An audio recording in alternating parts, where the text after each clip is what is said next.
Hi everybody and welcome back to my channel. It's the Queen Dolly. I go by the name of Lady D. If you are new to the channel, please don't forget to subscribe, share, like and comment. As you can see guys, I'm sure you are noticing that I'm actually doing my videos in my bedroom because honey, it's cold. I cannot take the cold weather at all. It's way too much for me. Yeah, it's too much for my liking. Like, I'd rather be here. As you can see the background, I hope you guys don't mind. Let me move this side a little bit. Oh, my wardrobe is open. You're gonna be strong. You're gonna be strong.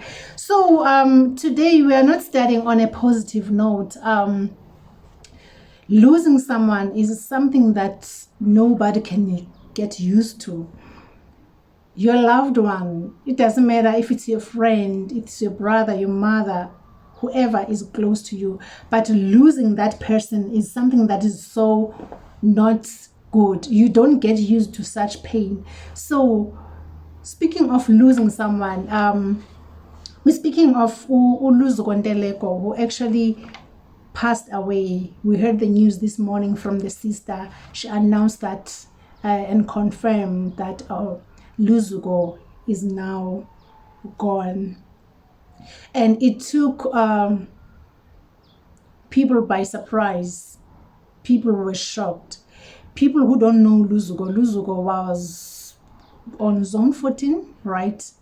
The Zone 14 drama on SABC 1, and some of you guys know him from Mubango, which is Mubango is airing on SABC 2. So he passed away, and he was actually battling with cancer, a brain cancer. So you guys can imagine what he was going through. In as much as it is painful to lose someone, but I feel like he was in so much pain. So at some point he deserves to go and rest, because nobody was going to take the pain away from him. He's the one that knows very well what he was going through in that bed, in the hospital bed. So I know that the family is going through a lot, people who are very close, the friends. I'm actually speaking from the experience, because I lost two of my aunties same time. They both had cancer, to a point where we couldn't even understand if it's possible two members in one family to die of one disease same time. Everything happened like so fast. You know, as black people, we will even think like, no, something is wrong somewhere. We don't even want to believe now. We are doubting now that it's really cancer.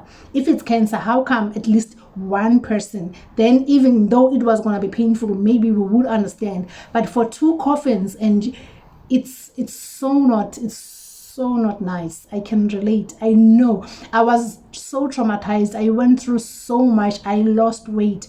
Every time you go to sleep, you think about these people that just passed away same time. So I know how it's like when someone who's battling with cancer, when the person is sick, when that person starts losing weight, when that person stops eating, doing everything in the bed, like you have to feed the person, you have to, it's so heartbreaking. So my condolences to you, Nteleko family. I hope you get strong. I know it's not gonna be easy, but we have to say, be strong. Like, it is, but it happened. It happened. There is nothing you can do. You can't take anything back. I feel like now he's in a resting place.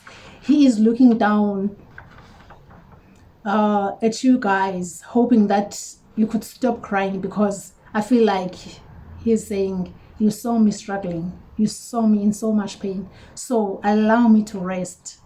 Don't cry for. So I wish you guys, it's gonna take time, even though in my side it happened in 2018, but it still seems like it happened yesterday. I sometimes go to bed, and when I think about them, I still cry, as if sometimes I'll feel like I miss them so much. Only if they can just appear and give me that smile, like I'll feel good. So I know how it's like. Imagine something that happened like a few hours ago. It's still a trauma. It's still a trauma. I don't know, this light, this is the sun. How is it gonna appear on the video? But I'm just hoping it's not gonna disturb. But that's why I actually tried to move a little bit away from the sun. So, okay, I don't want us to be said too much, ne? So let's move on. Moving on, guys. We're talking about Jub Jub. Not really about Jub Jub, but his loyalty. Like, you know, when you are friends or colleagues with people, there's a certain code that you don't break. We all know him and Bishop Aimakam, they both work for Moja Love Channel 157. As we know, the scandal of Bishop Makam with this girl that allegedly he was flirting with her, asking for, I don't know how to call it, but I know, but I don't wanna, but like he was asking for that thing from that little girl. So as a country, and they believe that it was not appropriate, the girl was still young, so these pastors, this and that and that. Yes, we are human, we deserve second chance, we ask for the apologies. Yeah, sometimes they feel like, yeah, you are using your money and this and that. Now the girl dropped the charges, maybe because you bribed her or whatsoever. It doesn't matter, but what matters is that Jub Jub is holding his hand and be like, you don't drop your brother's hand when he is in testing waters. So I actually like what Jub Jub is doing. You understand? Because he knows, he can relate. You know, when it comes to such huge and big of like the whole country is actually attacking you and saying all those things, because he was once there. Because we all know that Jub Jub is coming from the prison. He spent 6 years there because of whatever happened, because the long back then he was still like that fresh young fine boy, you know, a rapper. So whatever happened, but it involved kids who actually died. So he knows how it's like to be in that situation. That is why now he feels like, if my colleague is going through the same thing, is going through such shame, is going through some difficulties, I shouldn't clap hands and watch him go down there. I don't know how to call it, but then I'm gonna be right next to him and support him and know, and so he can know that I'm here as a brother. So I also applaud you for doing that. It really means a lot to him and to his wife, that I know for sure. So yeah, now Peltusi is, I like to do this, guys. I don't know, maybe I don't know what you think. I'm not, it's not like I'm doing anything. I'm not scratching myself.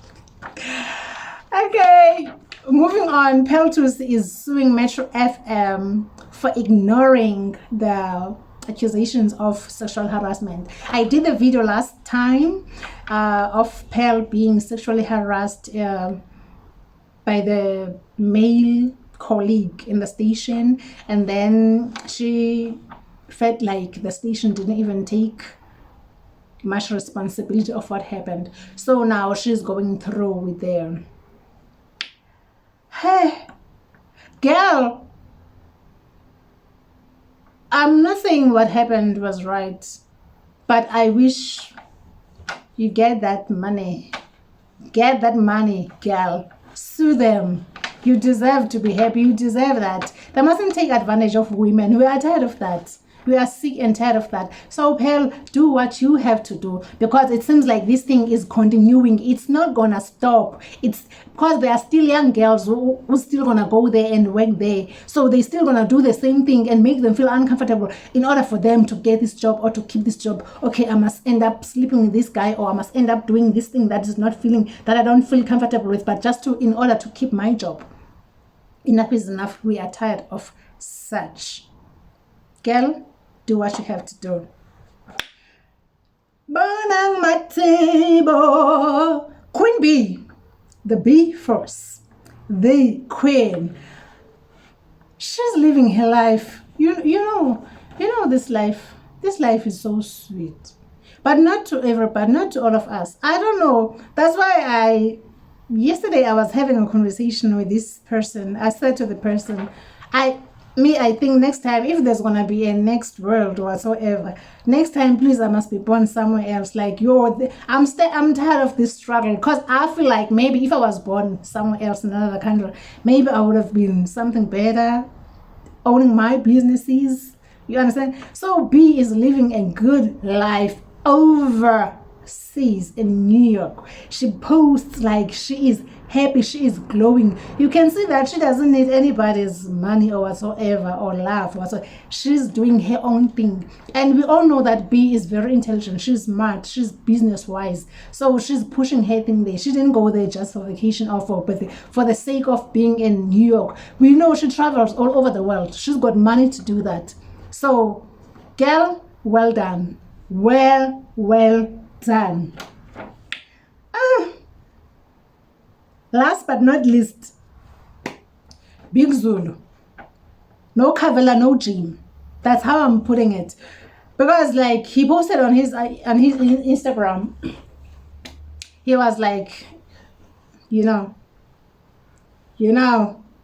So his friends, his followers, they were like, yeah, Ingabi, I'm sorry guys, I don't know what Ingabi is in English, but I know what it means. In as much as I'm not Zulu, I'm Xhosa, but I know what Ingabi means. So, but in English, I cannot translate it in English. So they were like praising him, yeah, Ingabi, you are getting ready. And there was this one follower, he actually wrote, he was like, yeah, Big Zulu, even when we are going to the gym, your boots, you wear Kavela, everything about you is Kavela. I salute you, bro. Like, yo, they praise him so much. I believe, Zulus love Kavela. I don't know what is it with Kavela and Zulu people. I don't know who told them to wear Kavela. Oh, the only time someone will notice you is when you're wearing Kavela, or the only time someone will think that, okay, you have enough money, you must buy Kavela. You will never, ever see a Zulu man that doesn't own a Kavela. Maybe 2%. So they were praising him just because of a Kavela, not maybe because he was inside the boxing gym, maybe working out, or whatsoever the case is. But their focus was on that Kavela. I was like, yo, even the ladies, they will be wearing like jeans and Kavela. You could see that, yeah. She was like, you know what? I'm rocking this Kavela. I'm going out there. So Big Zulu, just do what you do, man. Your Kavelas, but hey, for me, I'm sorry, I'm not in that. Oh, I like to laugh. I'm sorry. I like to laugh, but I'm not in that Kavela league.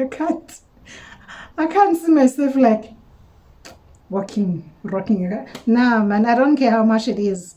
I don't care how expensive it is, but Kavela is for Kavela people, it's for Big Zulus and whatsoever. But he's a good man, he's tall, he's huge, he was supposed to play wrestling. Do you know that? I don't even see him as a musician when I look at this guy. He's so more of a wrestler. Because if you can see, like in the ring, like as they recently posted the whole video of him and King Monada, getting ready for a boxing match, I was like, yo, this brother was supposed to play wrestling. Like, why music career though? But then it is for the day. Thank you so much, guys, for spending your time and listening to my crazy videos. I'm hoping to bring you more. The Queen loves you so much, and please take care of yourselves, because I am here to gossip about you guys, everything that you do. Thank you so much.